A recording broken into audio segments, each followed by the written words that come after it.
Algal growth requirements. All algae require micronutrients such as carbon, nitrogen, and phosphorus, and micronutrients such as trace elements. For algae to grow, all nutrients must be available. Lack of any one nutrient will limit the total algal population. Carbon. Algae obtain their carbon from carbon dioxide dissolved in the water. When algae are either consumed by higher organisms or die and decompose, the organic carbon is oxidized back to carbon dioxide, which returns either to the water or to the atmosphere to complete the carbon cycle. Nitrogen. Nitrogen in lakes is usually in the form of nitrate and comes from external sources by way of inflowing streams or groundwater. Denitrification reduces the average time nitrogen remains in the lake system. Denitrification reaction is this. Phosphorus. Phosphorus in lakes originates from external sources and is taken up by algae in the inorganic form and incorporated into organic compounds. During algal decomposition, phosphorus is returned to the inorganic form. Trace elements. The quantities of trace elements required to support algal growth are so small that most freshwaters have sufficient amounts for a substantial algal population. The limiting nutrient. Growth of a plant is dependent on the amount of foodstuff that is presented to it in minimum quantity. In algae, it means that algal growth will be limited by nutrient that is least available. Control of phosphorus in lakes. Figure 7.14 shows the relationship between summer levels of chlorophyll A and measured total phosphorus concentration. The amount of phosphorus controls the quantity of algal growth and therefore the productivity of lakes. This can be seen from the figure in which concentration of chlorophyll A is plotted against phosphorus concentration. Chlorophyll A, one of the green pigments involved in photosynthesis, is found in all algae, so it is used to distinguish the amount of algae in the water from other organic solids such as bacteria. Phosphorus is usually the limiting nutrient, so control of cultural eutrophication must be accomplished by reducing the input of phosphorus to the lake. Once the input is reduced, phosphorus concentration will gradually fall as phosphorus is buried in the sediment or flushed from the lake. To be able to reduce phosphorus inputs, it is necessary to know the sources of phosphorus and the potential for the reduction. For many lakes, the principal sources of phosphorus are the result of human activity. The most important sources are municipal and industrial wastewaters, seepage from septic tanks, agricultural runoff that carries phosphorus fertilizers into the water.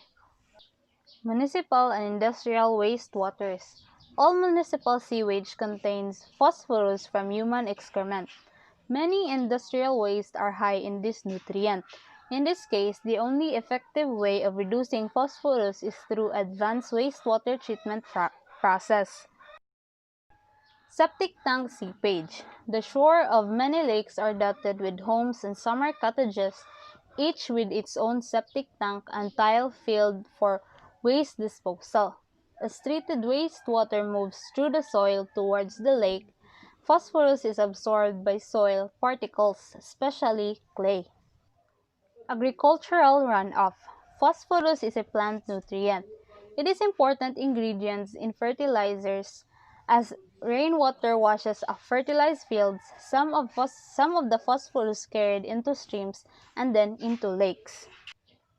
Acidification of lakes. Pure rainwater is slightly acid, approximately 4 to 5 pH value. Acidification of the water releases highly toxic Al3 to the water. Most lakes are buffered by the carbonate buffer system. Other factors that affect the susceptibility of a lake to acidification are the permeability and depth of the soil, the bedrock, the slope, and the size of the watershed, and the type of the vegetation. Water pollution in estuaries. An estuary is formed along the coastline where fresh water from rivers and streams flow into ocean. It is a place of transition, where fresh water mixes with salt water. estuaries are influenced by tides.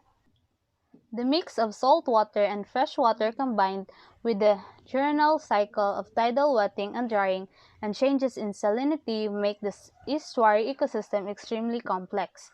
Numerous different habitats supports an abundance of a wide variety of different animals. Each of these is sensitive to minor changes in the quality of the water. Groundwater pollution. Groundwater, by its very location, is a large measure of protection from contaminants that are found in surface waters. However, once groundwater becomes contaminated, its location and low rate of replacement with fresh water makes it difficult to return it to a pristine state. Two major sources of contaminants are of concern: uncontrolled release of biological and chemical contaminants and saltwater intrusion from overpumping of wells. Uncontrolled releases. Uncontrolled releases come from a variety of sources: discharge from improperly operated or located septic systems, leaking underground storage tanks, improper disposal of hazardous or other chemical wastes, spills from pipelines or transportation accidents, recharge of groundwater with contaminated surface water, leaking landfills, leaking retention ponds or lagoons. Saltwater intrusion. Freshwater aquifers near oceans or above saline aquifers may become contaminated with salt water when water is pumped from wells that draw water that is too close to the freshwater-saltwater interface. Figure 7.17 shows dissolved contamination plume. Figure 7.18 shows the immiscible plume less dense than water. Figure 7.19 shows immiscible plume denser than water. Because seawater is heavier than fresh water, it will form a saltwater wedge in aquifers that drain into the ocean. Using the notation and assuming that fresh water moves horizontally to the ocean and that the interface is abrupt and that it occurs at the shoreline, we can express the fresh water pressure at any point of the interface as: this pressure must be the same as the saltwater pressure on the other side of the interface.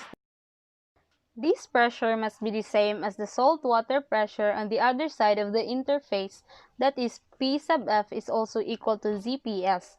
Equating the two expressions and solving for Z gives.